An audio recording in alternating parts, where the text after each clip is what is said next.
আসসালামু আলাইকুম সবাইকে। আরও একটি নতুন এপিসোড দেখার জন্য আপনাদেরকে স্বাগত জানাচ্ছি। তো দেখেই বুঝে গেছেন আজকে হচ্ছে আমি আপনাদের সাথে একটা মিষ্টির রেসিপি শেয়ার করব। তো এটা হচ্ছে গুঁড়ো দুধের কালোজাম মিষ্টি রেসিপি। আপনারা পুরো রেসিপিটা দেখবেন, আশা করছি ভালো লাগবে। ভালো লাগলে প্লিজ চ্যানেলটাকে সাবস্ক্রাইব করে আমার পাশেই থাকবেন। যারা পেজ থেকে দেখছেন তারা প্লিজ পেজটাকে ফলো করে দেবেন। এছাড়া আমাদের মিষ্টির ক্লাস অ্যাভেলেবেল আছে, যারা করতে চান তারা আমাদেরকে নক করতে পারেন। তো কথা না বলে চলুন আমরা হচ্ছে আমাদের রেসিপিতে চলে যাই। তো প্রথমেই আমি এখানে হচ্ছে 1 কাপ গুঁড়ো দুধ দিয়ে দিলাম। এবার দিয়ে দিলাম 1/2 কাপ ময়দা, দিয়ে দিচ্ছি 1/2 টেবিল চামচ সুজি, আর দিয়ে দিচ্ছি 1/2 টেবিল চামচ চিনি। এখন এর মধ্যে দিয়ে দিব হচ্ছে 1/2 চা চামচ বেকিং পাউডার। এগুলো দিয়ে খুব ভালোভাবে একটু নেড়েচেড়ে মিশিয়ে নিচ্ছি। এটা দিয়ে নাড়ার সময় আমার কাছে মনে হয়েছে একটা স্প্যাচুলা দিয়ে ভালোভাবে নেড়ে নিলে সবগুলো জিনিস একসাথে মিশে যাবে। তো সেজন্যই হচ্ছে আমি এটাকে খুব ভালোভাবে নেড়েচেড়ে মিশিয়ে নিচ্ছি। অবশ্যই এটাকে খুব ভালোভাবে নেড়েচেড়ে মিশিয়ে নিতে হবে। এরপর এখানে দিয়ে দিচ্ছি হচ্ছে সয়াবিন তেল 1/2 টেবিল চামচ পরিমাণ। এখানে আপনারা বাড়িয়ে 1 টেবিল চামচ 2 টেবিল চামচও করে নিতে পারবেন, কোনো সমস্যা হবে না। তো আমি এখানে 1/2 টেবিল চামচ দিয়ে দিয়েছি। আপনারা চাইলে এখানে ঘিও ব্যবহার করতে পারেন। এখন এখানে আমি একটা রুম টেম্পারেচারে থাকা ডিম দিয়ে দিচ্ছি। তো ডিমটা আমি দেওয়ার আগে খুব ভালোভাবে একটু ফেটিয়ে নিলাম। ডিমটা দিয়ে আমি একটু মাখিয়ে নিচ্ছি। আচ্ছা, আমার চ্যানেলে কিন্তু আরও একটা কালো জামের রেসিপি আছে, আপনারা চাইলে কিন্তু সেটাও দেখে আসতে পারেন। তো এটা একটু মেখে নিয়েছি, বাট এটা অনেক ড্রাই। আমি এখন এর মধ্যে পানি অ্যাড করব। আমি এখানে 1/4 কাপ পানি নিয়েছি। তো আমি এটা অল্প অল্প করে দিব আর মেখে নিব। এটার লাস্টে যে কনসিস্টেন্সি হবে সেটা আপনাদেরকে দেখিয়ে দিব আমি। তো কালো জাম যেহেতু ভিতরটা একটু লাল থাকে, সেজন্য আমি এখানে একটু রেড কালার দিয়ে দিচ্ছি। আপনারা যে কোনো রেড কালারই কিন্তু এখানে ব্যবহার করতে পারেন, কোনো সমস্যা নাই। তো আমি অল্প অল্প করে আবারও পানি দিব আর হচ্ছে এটাকে খুব ভালোভাবে মিক্স করে নিব। এটাই কিন্তু অনেক বেশি মাখামাখি করা যাবে না, অনেক বেশি মাখামাখি করলে কিন্তু এটা নষ্ট হয়ে যাবে। তো এখন দেখেন এই যে এইরকম কনসিস্টেন্সি হবে, আঠালো আঠালো একটা কনসিস্টেন্সি। এখন এটাকে হচ্ছে আমি ঢেকে 30 মিনিটের জন্য একটু রেস্টে রেখে দেব। 30 মিনিট পর আমি আপনাদেরকে দেখিয়ে দিচ্ছি।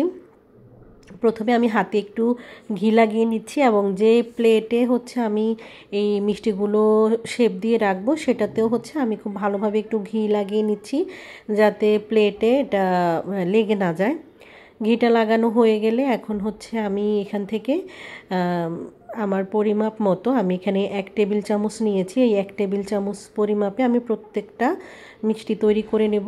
আপনারা আপনাদের পছন্দ মতো শেপ দিতে পারেন, কিন্তু কালো জামের একটা নির্দিষ্ট শেপ আছে, ওইটা না হলে দেখতে সুন্দর লাগে না। তো এই তো আমি সবগুলো নিয়ে নিয়েছি। এখানে হচ্ছে প্রায় 13টার মতো মিষ্টি হয়েছিল।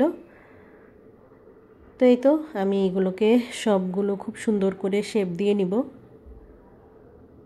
আপনাদেরকে আরও একটা দেখিয়ে দিচ্ছি।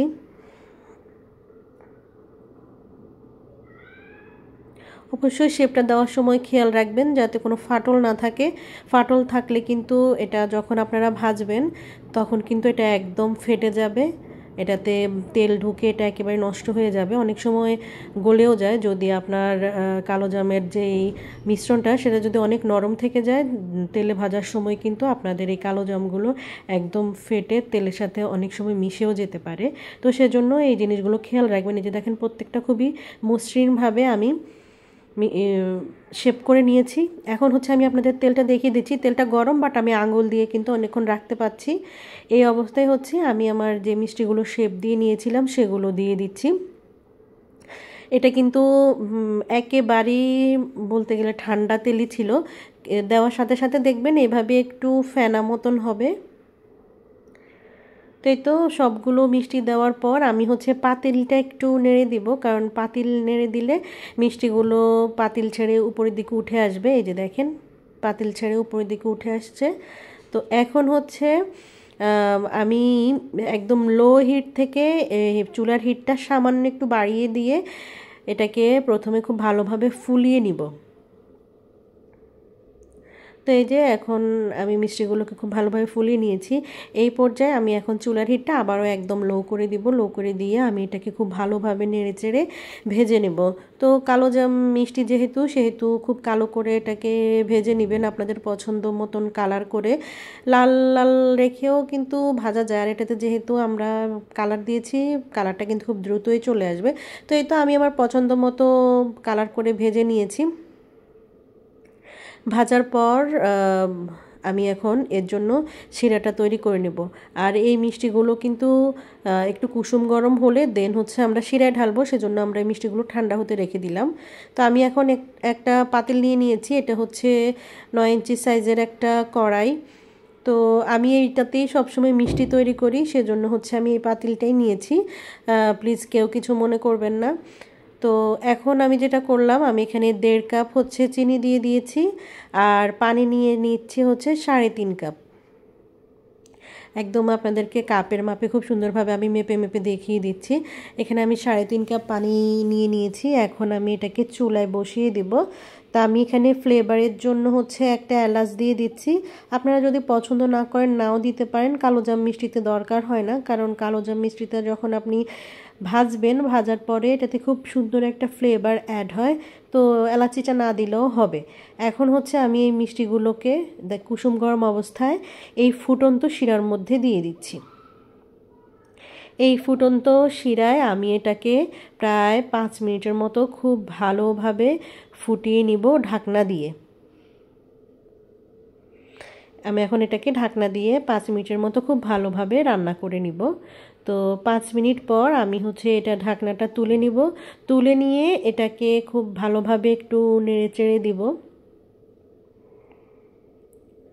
ভালোভাবে নেড়েচেড়ে দিয়ে আবারও ঢাকনা দিয়ে আমি এটাকে লো টু মিডিয়াম হিটে এটাকে হচ্ছে আরও 8 থেকে 10 মিনিট রান্না করে নেব। তা আমার এটাতে যেহেতু ময়দার পরিমাণটা একটু বেশি ছিল, সেজন্য এটাকে একটু বেশিক্ষণ রান্না করতে হয়েছে।